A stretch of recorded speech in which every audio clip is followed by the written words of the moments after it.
Om.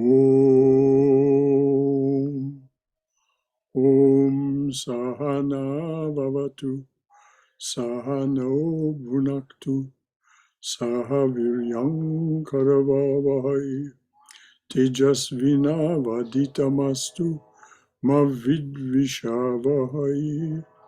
Om Shanti Shanti Shanti. Om. May the Divine Being look over us lovingly as a mother and father. May the Divine Being support and nourish us as a mother and father. May we have the strength and skill to study together the art of spirituality. May no misunderstandings arise amongst us. Om, peace, peace, peace, and blessed beneficence be unto us and to all beloved beings everywhere. So, good afternoon, everyone. Welcome and namaste. This is our class, our Saturday class, where we read and discuss Patanjali's Yoga Sutras as presented to us, interpreted and commented on by Swami Prabhavananda with the assistance of Christopher Isherwood, and published as his book, How to Know God, which is a very clear indication how to. This is a workbook. And so we're studying the workbook. We're well along in chapter 2. I think we're on Sutra 50 or thereabouts in chapter 2. And so we have a very capable and skillful reader in Jeff Sowlich, and he'll tell us where we are in terms of chapter and sutra, and the page number in the book that he has, though the page numbers tend to be different in different editions of the book. So with that, are there any comments or questions left from our previous discussions of this wonderful book, How to Know God? Anything at all from anyone? All right, Jeff, where are we and where are we starting today? Where are we is a big question, isn't it? In the book that most of us have, it's page 171. We're in chapter 2, and we're at sutras 49 and 50. They are grouped together, and we started studying these last time, but we wanted to go back and study them again so we can get through the lengthy commentary that Swami. All right, well, let's see if I can be quiet during the commentary this time so that we get through all of the commentary. Brother Shankara, please don't be quiet. All right. Sutra 49. After mastering posture, one must practice control of the prana, which is pranayama, by stopping the motions of inhalation and exhalation. And repeating 49. After mastering posture, one must practice control of the prana, which is pranayama, by stopping the motions of inhalation and exhalation. In Sutra 50, the breath may be stopped externally or internally, or checked in mid-motion and regulated according to place, time, and a fixed number of moments, so that the stoppage is either protracted or brief. And repeating number 50, the breath may be stopped externally or internally, or checked in mid-motion, and regulated according to place, time, and a fixed number of moments, so that the stoppage is either protracted or brief. And here's the commentary. As we have seen in chapter 1, prana means the vital energy by which we live. Because this energy is renewed by breathing, prana may sometimes be translated as breath, but the word has a much broader reference. For all the powers of the body and all the functions of the senses and the mind are regarded as expressions of the force of prana. To quote the Prana Upanishad, then Bhargava approached the teacher and asked, "Holy sir, how many several powers hold together this body? Which of them are most manifest in it, and which is the greatest?" "The powers," replied the sage, "are ether, air, fire, water, and earth, these being the 5 elements which compose the body, and besides these, speech, mind, eye, ear, and the rest of the sense organs. Once these powers made the boastful assertion, 'We hold the body together and support it,' whereupon prana, the primal energy supreme over them all, said to them, 'Do not deceive yourselves. It is I alone, dividing myself 5-fold, who hold together this body and support it.' But they would not believe him." Glenn, please close that door. Prana, to justify himself, made as if he intended to leave the body, but as he rose and appeared to be going, all the rest realized that if he went, they also would have to depart with him. And as Prana again seated himself, the rest found their respective places. As bees go out when their queen goes out, and return when she returns, so it was with speech, mind, vision, hearing, and the rest. Convinced of their error, the powers now praised Prana, saying, "As fire, Prana burns. As the sun, he shines. As cloud, he rains. As Indra, he rules the gods. As wind, he blows. As the moon, he nourishes all. He is that which is visible and also that which is invisible. He is immortal life." And that concludes the quotation from the Upanishad. According to the psychology of Raja Yoga, a huge reserve of spiritual energy is situated at the base of the spine. This reserve of energy is known as the Kundalini, that which is coiled up. Hence, it is sometimes referred to as the serpent power. When the Kundalini is aroused, it is said to travel up the spine through 6 centers of consciousness, reaching the 7th, the center of the brain. As it reaches the higher centers, it produces various degrees of enlightenment.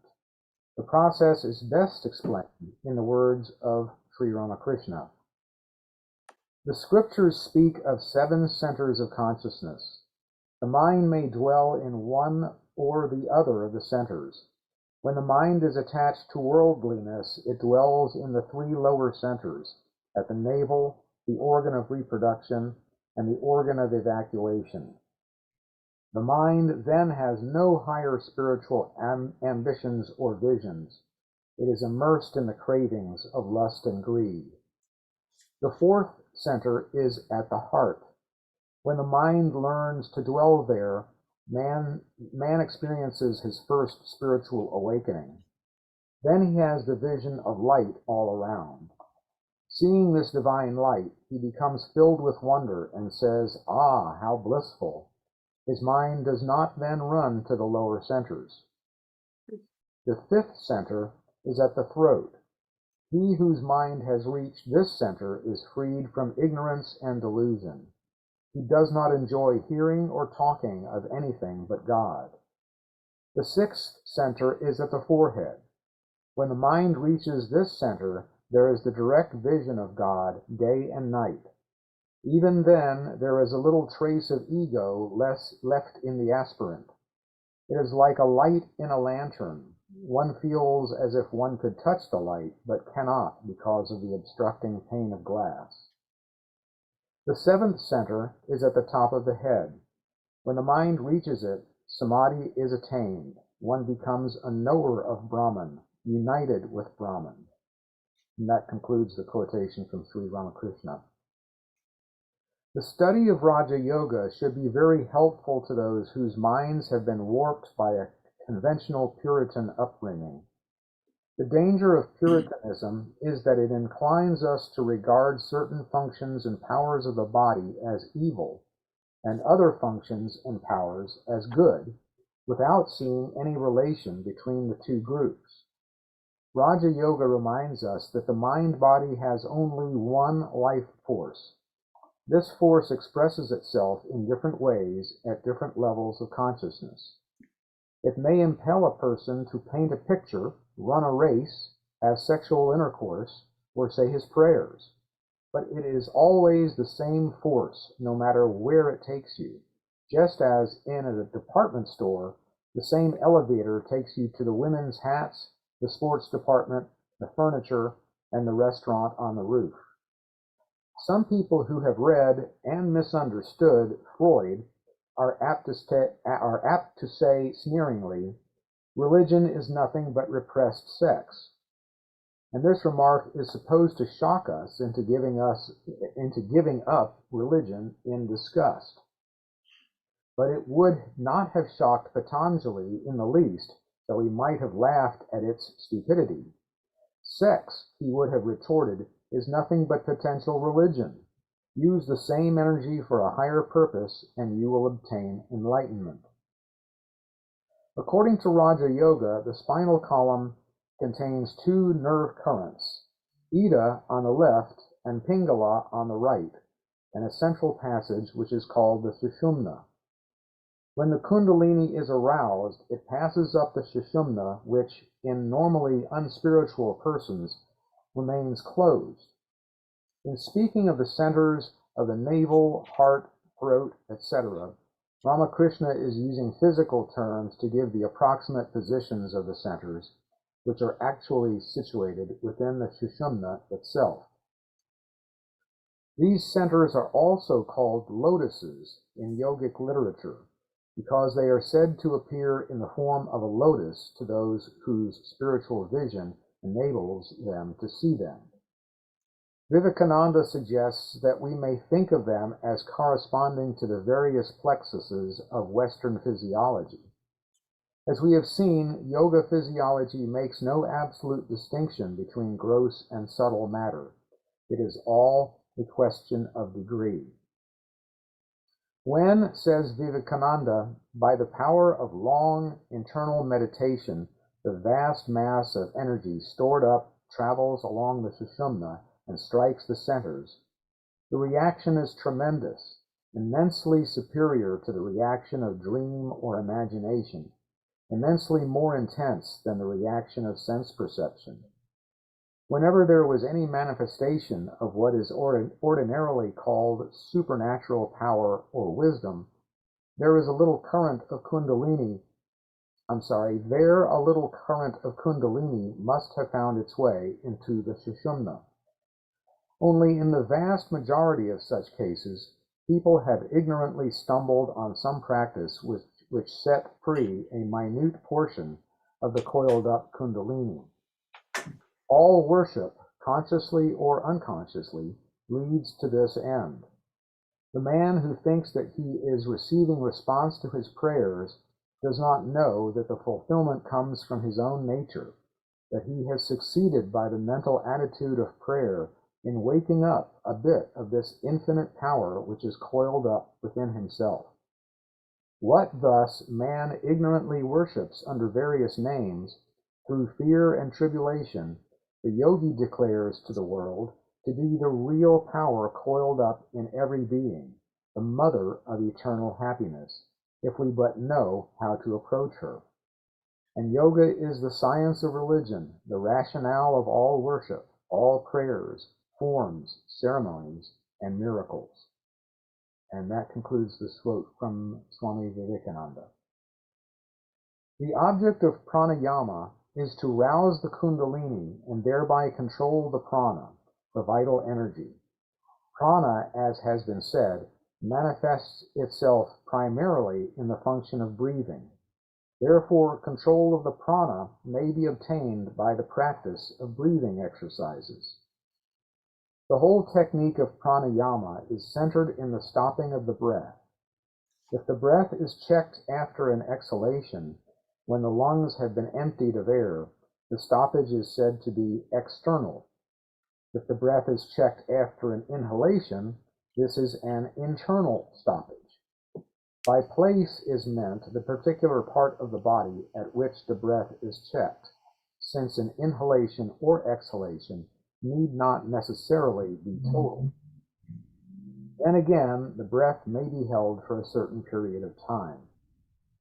These are highly technical matters which have little place in this commentary, since we are chiefly concerned with Patanjali's spiritual and philosophical teaching. What must be emphasized is this: no one should practice the advanced exercises of pranayama without the constant supervision of an experienced teacher, and no one should practice them under any circumstances until he is leading an absolutely chaste life, devoted entirely to the search for God. Otherwise, they may easily lead to mental disturbances of the most dangerous kind. Those who encourage others to adopt such practices out of curiosity or vanity can only be described as criminals. The tremendous power of the Kundalini is not something to be lightly played with and abused. There is, however, a harmless breathing exercise which may be used to calm the mind and prepare it for concentration. Close the right nostril with the thumb of the right hand and breathe in deeply through the left nostril. Feel, as you do so, that you are inhaling the pure and sacred prana in the life breath and sending a current down the Ida nerve to the Kundalini, situated within its basic triangular lotus at the bottom of the spine. Hold the breath for a moment, repeating the sacred syllable Om. Then, as you release the right nostril, close the left nostril with the forefinger. Exhale through the right nostril, feeling as you do so that you are expelling all impurities from the body. Then, still keeping the left nostril closed, inhale through the right nostril, sending the current down the Pingala nerve and repeating the process in reverse. In other words, only one nostril is kept open at a time, and the change is always just before exhalation. This exercise may be continued for several minutes until one begins to feel its calming effects.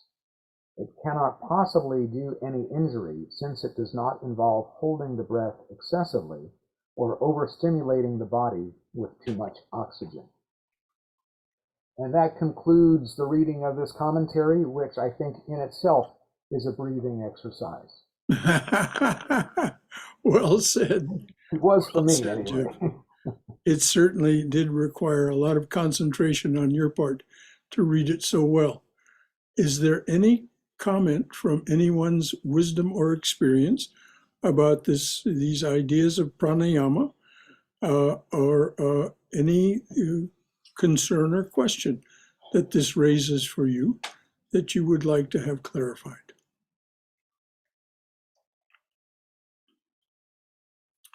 Okay, there's just a little commentary from here. The Swami recommended a pranayama exercise that I know for a fact is useful because I saw Swami Swahananda use it. I never saw Swami Prabhavananda use it because I didn't have access to him in that way. But I used to spend a good bit of time in Swami Swahananda's. Swami Swahananda succeeded Swami Prabhavananda as the head of the Vedanta Society of Southern California. So that simple breathing exercise was one that the Swahananda would use before he practiced meditation, before he practiced japam, saying his mantra. He didn't do it long, it didn't take long for him to achieve its results because he'd been doing it for so long. So, but these complicated exercises, the more complicated ones that involve holding the breath and so on for a period of time, should only be done under the instruction of a qualified teacher. And as was said by Patanjali, and emphasized by the Swami. You must be leading a life directed toward the goals of Raja Yoga. You must be leading a chaste and pure life. And this is why it's normally done only by, these practices are normally only done by monastics. So, having said that, any comments or questions about any of that?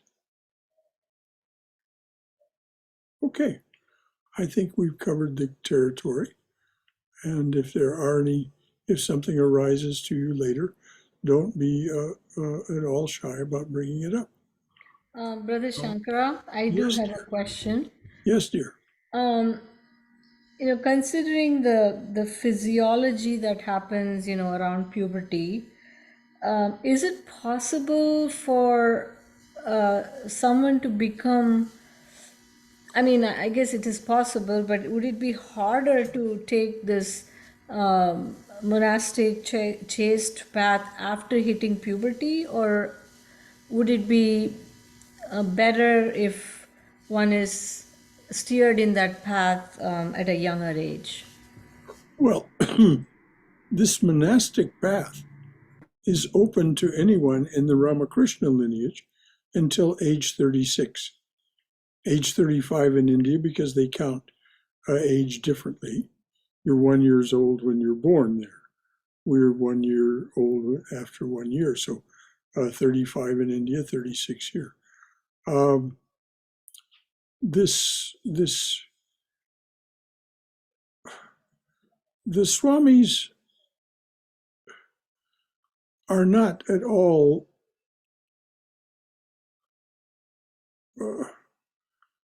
dogmatic about when you must take up spiritual life as a monastic. Many of the people who became monastics under Swami Prabhavananda and also under Swami Swahananda's leadership had been married. And so they had not been leading these kinds of lives. They'd been leading the life of a married person. So it's if you have any questions about a particular individual, probably better not to address them to me, but to address them to your guru, Swami Sarvadivananda. Just FYI, everyone, Swami Sarvadivananda will be here on May 14th. He comes in, if his flight's on time, about 5 o'clock in the afternoon. He will speak that evening, that's a Sunday, at 8 o'clock on mantra and initiation.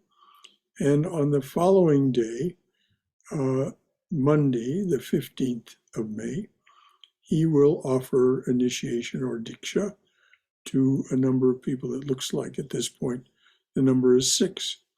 If anyone else is interested in having initiation from the Swami, please email me or call me to that effect. You can call me on the center's phone, and I'll tell you what you need to know if I can, and I have the required pre-initiation documents that the Swami has sent. So that's what's happening May 14th and 15th, and just exactly what the Swami's schedule will be after this initiation activity takes place, which usually runs through about noon. What happens the rest of that day and the time that he'll be with us on the 16th, he hasn't told me what to expect or what to plan for. So as soon as I know, you'll know. Anything at all from anyone about any of that having to do with Swami Sarvadivananda's upcoming visit?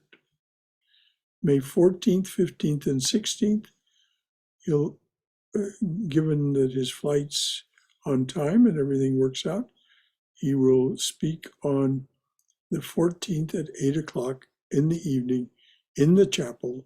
It will, of course, be Zoomed as well. And and he'll speak on mantra and initiation. Anything at all from anyone? All right, dear. As far as these questions about puberty and so on, I think you probably better talk to Swami Sarvadevananda about those things. I've never been given any instruction. Of course, Sri Ramakrishna's disciples, direct disciples that became monastics later in life, were what he called unspoiled flowers. They had been living a chaste life from the time of their childhood and through their teenage years. But these were very special people. As I say, the Swamis don't appear to be dogmatic about this kind of thing. Thank you. You're welcome, dear. And thanks for bringing that up. You know, it's always good to talk about these things. Anything else before Jeff reads on? All right, Jeff, please go ahead with Sutra 51. Sutra 51. The fourth kind of pranayama is the stoppage of the breath, which is caused by concentration upon external or internal objects. I'll read that again. The fourth kind of pranayama is the stoppage of the breath, which is caused by concentration upon external or internal objects. The two preceding aphorisms have defined three operations of pranayama: inhalation, exhalation, and suspension of the breath for a certain fixed number of moments. These operations are all controlled by the conscious will. They are parts of a deliberate exercise. But this fourth operation is involuntary and natural. When a man has gained complete control of the prana through exercises, or when he has reached a certain stage of spiritual development through devotion to God without practicing pranayama, then his breathing may cease of its own accord at any time while he is deeply absorbed in concentration. This natural stoppage of the breath may continue for many seconds or minutes. He will not even be aware of it. In the state of samadhi, the breathing ceases altogether for hours at a time. This kind of suspension of the breath is not dangerous because it can only take place when one has sufficiently developed and is able to support it. And that concludes the commentary. Okay, now please understand that the Swami is speaking very literally. If you practice contemplation, concentration, and meditation, or deep prayer for a prolonged period of time, I'm talking about years, one of the things you'll notice after about 2 or 3 years is that your breathing has slowed, that your thoughts are less frequent and further apart, because breathing and thinking, rational left mind thinking, are very closely tied to one another. After a bit of this, you will find that your breathing has stopped. You don't notice it when it happens, as the Swami says in his commentary. You notice it afterwards. Oh, the breathing has stopped. And sometimes you have no idea how long it's been, because there's been this suspension of your entanglement or involvement with thought. Thoughts may go on at a very, very slow rate, but you're not involved with them at all. You're absorbed in whatever the object of your concentration is, usually a mantra or a visualization, sometimes simply watching the breath itself, as is done in insight meditation. So, or vipassana. So the Swami is speaking very literally. Now, this business of The breath stopping for hours, uh, this is recorded in the life of Sri Ramakrishna. It would be very rare for any of us who are here this afternoon to have that prolonged a stoppage of the breath. It requires a very profound kind of samadhi beyond savikalpa that is, generally speaking, not accessible until the time of departure from the body. Though it is theoretically possible for any of us, and certainly it is not within our conscious control, as Patanjali will point out to us later. It's something that happens to us. But Sri Ramakrishna would appear to be stone dead. There would be no breathing, there would be no movement of the body whatsoever. The eyeballs did not register that normal, if somebody opened one of his eyes, there was no pupillary response, as it's called. And of course, it used to really frighten his young wife, Sharada Devi, when she first came to live with him, because she thought he had died. And this, so in any event, this is all very much a reality. How much of a reality it becomes for each of us depends on the persistence and depth of our practice. So anything at all from anyone about those ideas? I've got two comments or questions. I'm not sure what they are. We'll find out as I blurt them out. Yes. I'm very happy to be in this spiritual path for many reasons. One of them having to do with techniques. I had previously had experience doing mantra meditation where the japa was in concert with your breath. So you had to concentrate on your inhalations and exhalations. Mm-hmm. For one, that drove me nuts because I felt like I was hyper concentrating on breathing. Am I getting enough oxygen? Am I getting too much? What am I doing? And it was a constant distraction. That aside, if you're doing that kind of a practice, I don't see how your breath can cease of its own accord, like this sutra and commentary describe, because your practice is doing breathing.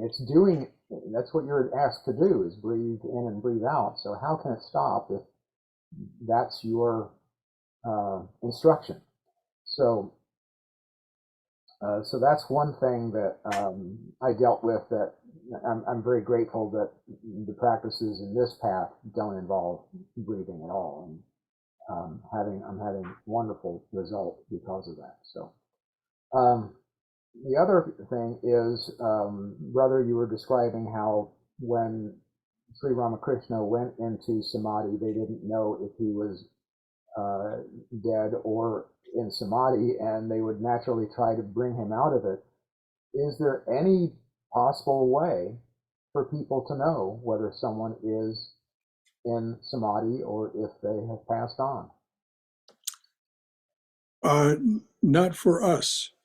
Those people who were very close to Sri Ramakrishna could, and there have been the records of this with other saints, they could tell by certain very subtle signs that the person was not. For one thing, the body does not apparently go cold.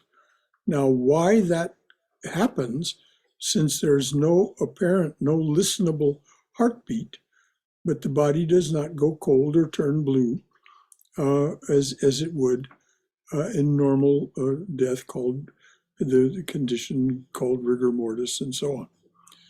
So, but it's really not going to be much of a matter of concern for us unless you know somebody who is practicing these kinds of practices and goes into samadhi. If you can't tell if they're alive or dead, then you need to speak with their teacher and get their teacher involved or somebody else from that path. But you'll not have any concern about that in dealing with the Ramakrishna Order Swamis. When they go into those states, they don't do it in the company of others, as a normal rule. So I'm very glad for what you said in your first remarks. I'm very glad that you joined this path as well and are finding it so satisfying and uplifting. That's exactly what it's meant to be. Sri Ramakrishna came to unchain us and set us free. And the first thing he does, or one of the first things he does, is unchain us from prior practices that weren't achieving the goal, and introduces us, he and the faces of the eternal teacher that he has left with us, the apostles and the apostolic succession. They introduce us to these practices that are productive. And that's exactly what this initiation that Swami Sarvadevananda will do on the 15th of May. That's exactly, it's the instructions and techniques passed down through apostolic succession through from the eternal teacher as he appeared as Sri Ramakrishna, or it appeared, it is genderless, it appeared as Sri Ramakrishna Holy Mother, Swami Vivekananda, and so on. And so Swami Sarvadevananda is the face of the eternal teacher that will appear among us in mid-May and offer this system of instruction and offer, in this case, himself as your guide from then on. As long as he's available to you, either embodied or not, then you can continue to get further guidance and instruction from him if you take advantage of that. Anything else from anyone? Thank you, Jeff.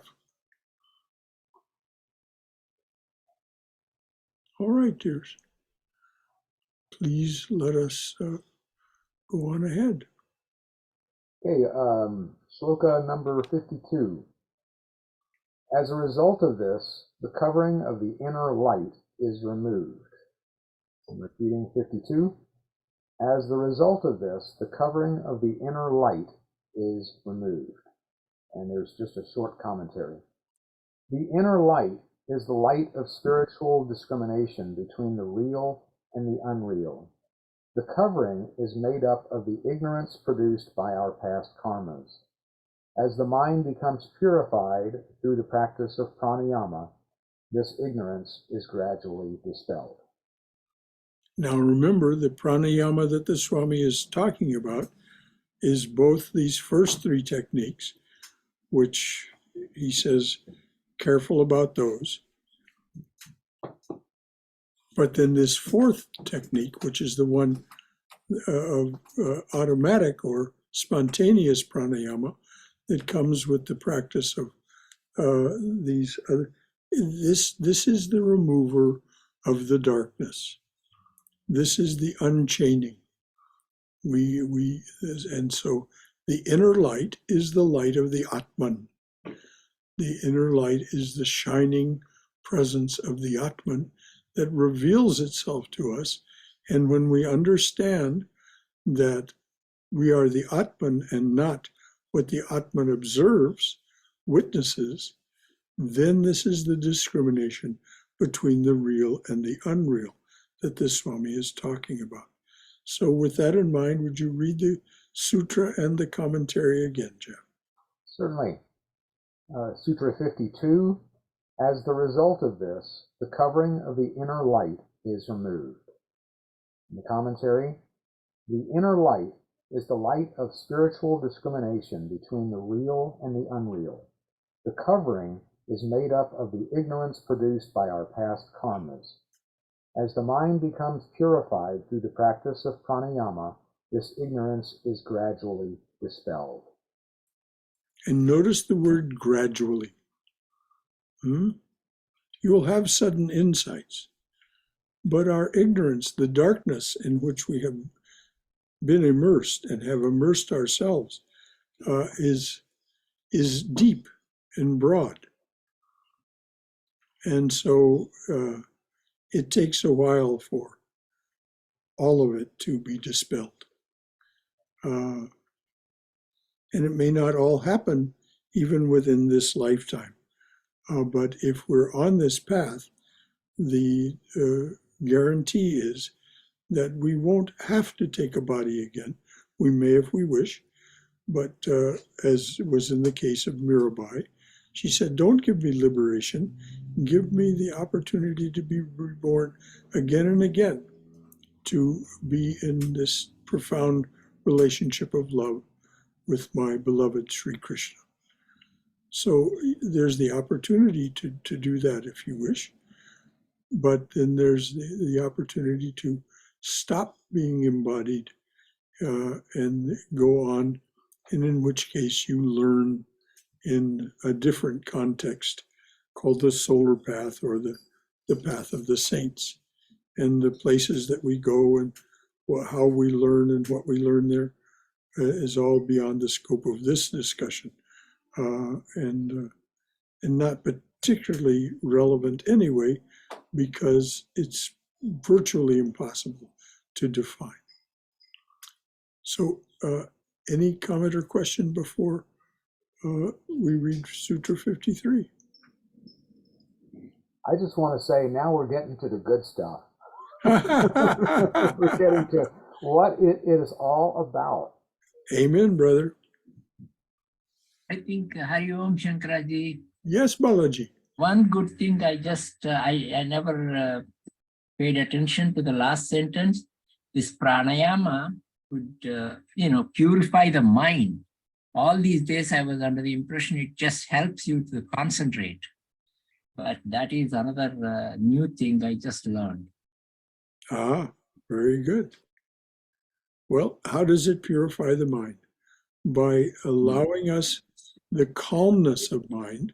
When the mind becomes calm due to the pranayama, the mind can see the difference between the real and the unreal, which is the definition of spiritual purification.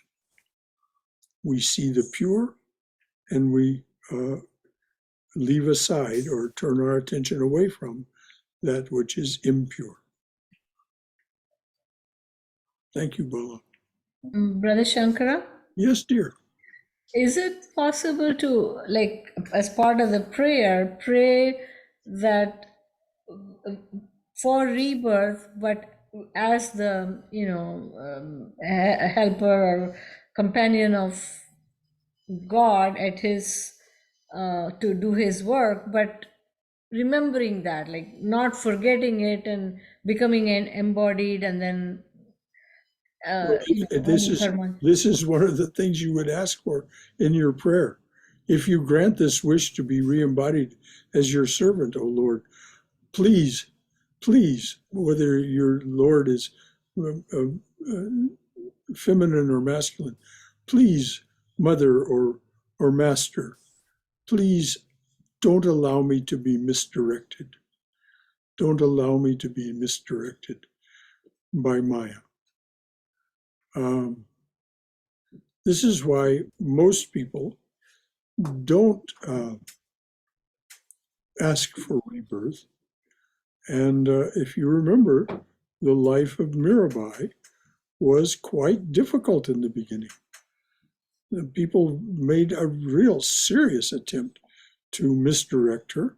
And when she was reluctant and unwilling to do that, her mother-in-law, because they'd forced her into marriage, her family had forced her into marriage, her mother-in-law tried to kill her. So she had to run away. and become a wandering monastic, a wandering mendicant. But she wandered in search of her Krishna. And this is where all these wonderful songs and hymns and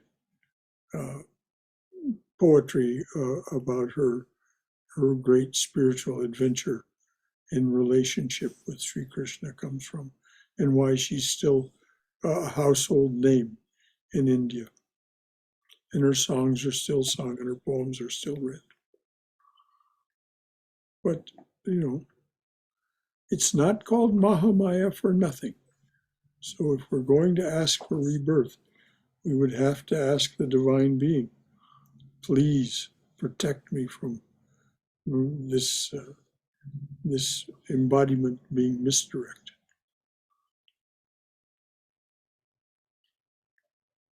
Thank you. Swayam. That's that is a very relevant question. Anyone else? Okay, please let's read on. Sutra 53 and its commentary are quite short. Sutra 53, the mind gains the power of concentration, or dharana. And I'll repeat 53, the mind gains the power of concentration, or dharana. And the commentary is, Patanjali will define concentration in the first aphorism of the next chapter. So that commentary is kind of like a promo. Okay, so read the aphorism again, the sutra again. Number 53, the mind gains the power of concentration, or dharana. Okay, the number 8 is associated with the birth of Sri Krishna, and the number 8 is emblematic of the remover of obstacles. So the obstacles have to concentration have been removed or are being removed gradually, as we were told. And so concentration, the ability to concentrate deeply for a prolonged period, arises. It isn't something that you learn to do. It was already there. It was always with you, always within you. It was simply being distracted from. And so when the purification occurs and the distraction ends, the distraction slowly and slowly ends, then this power of concentration spontaneously emerges. One of the reasons it spontaneously emerges is that it is so much more attractive, what you're concentrating on, that also spontaneously arises with your ability to concentrate on it. That is, the Atman is so much more attractive than anything of the world, anything at all. So this what Mirabai was looking for was not something of this world. It was Sri Krishna, the master of the universe, the master of all. It wasn't that she was looking, her aspirations were totally spiritual, not worldly. So, any comments or questions about that? All right, now let's be aware then that the next sutra is 54. This sutra will mark the end of a sequence and the beginning of a new one. That's the significance of the number 9. So it's always useful to, in looking at these sutras, to notice the number.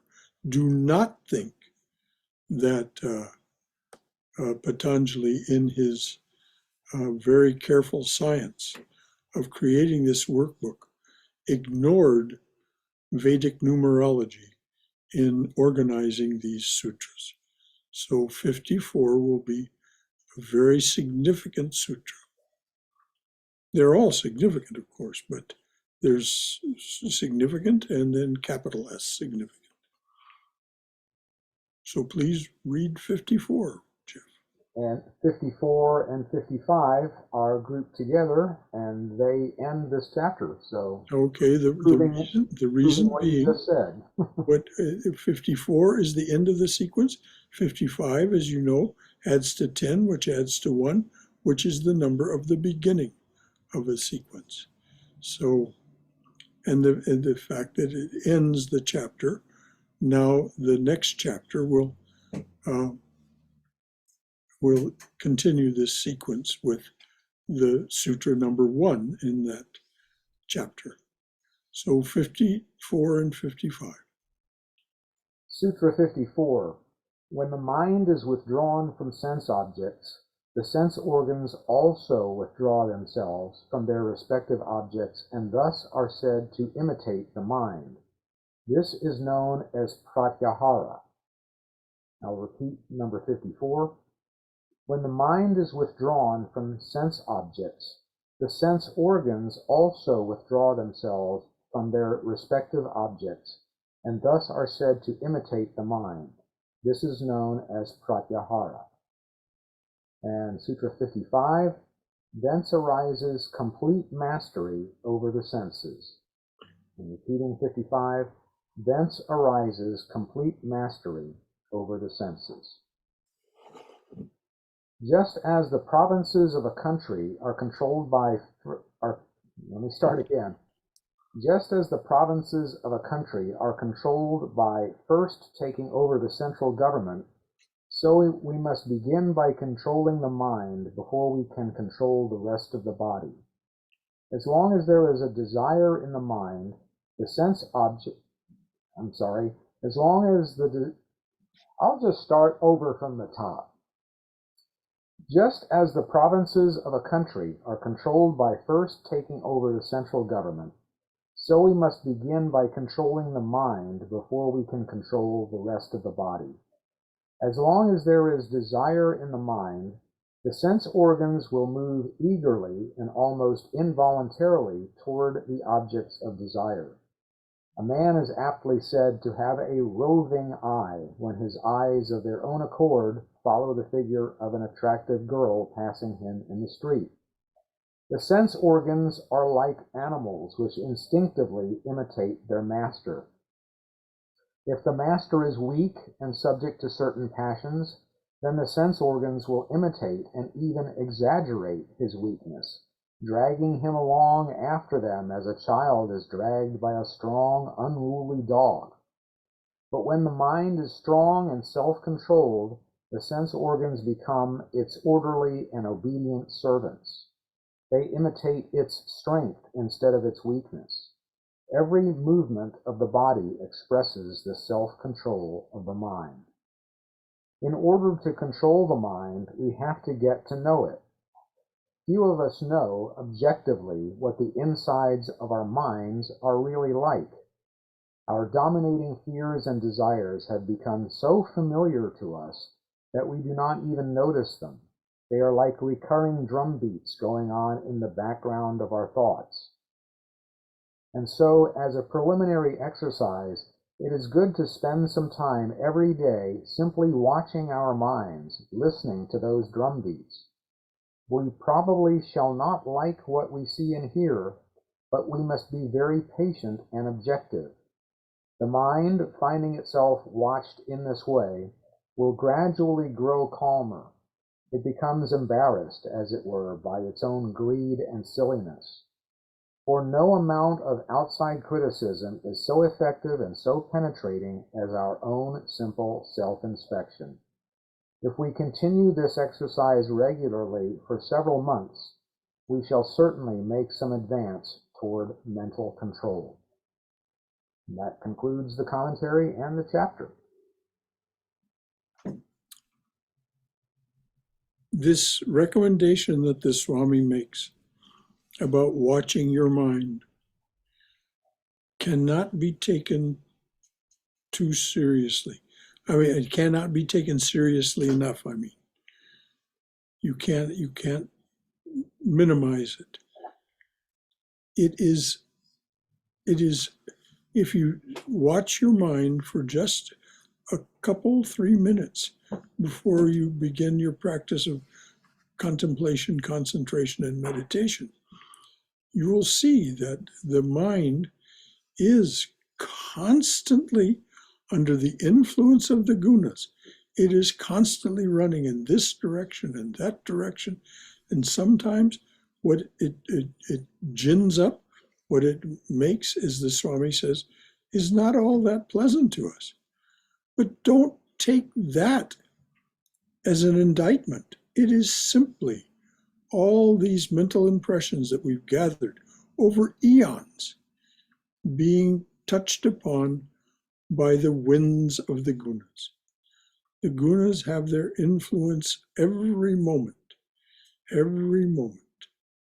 And so as they touch the senses, as they touch the mental impressions of the mind, then they generate.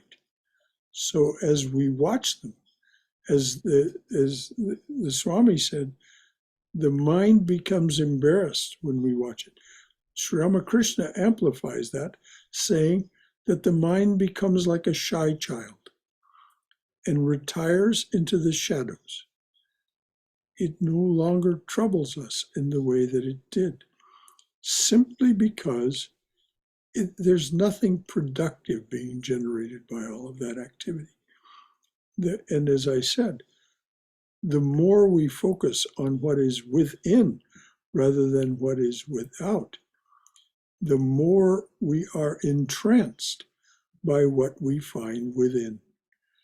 And so this is what the next chapter is going to tell us about, what it is that we find within. And so I won't foreshadow it too much. Anything else from anyone about any of that, the Swami's commentary, what was just said now, or anything else from your own wisdom or experience, or your own concerns or questions?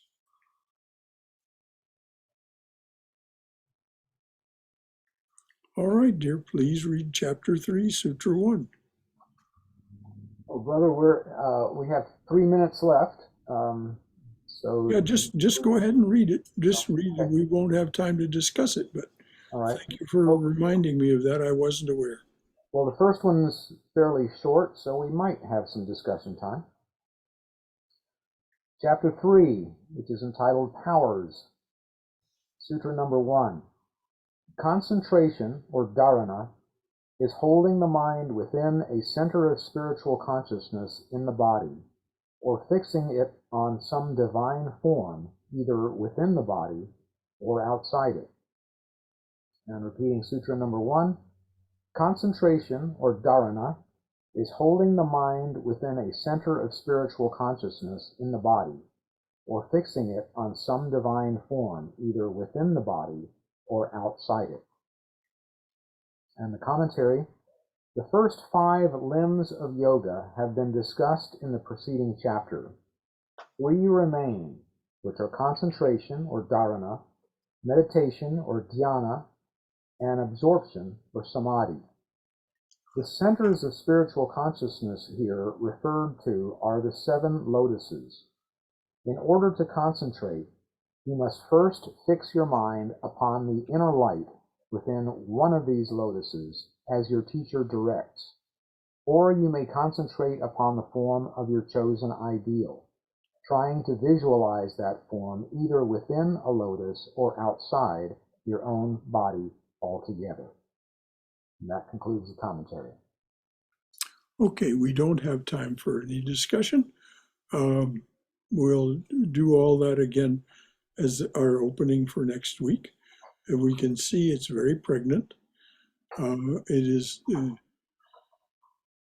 We've come to the end of the introduction, the first 5 limbs of yoga. Now, as Jeff said earlier, very nicely and humorously, we're getting to the good stuff. We're getting to the real meat of the matter. So may we be well and in bright spirits.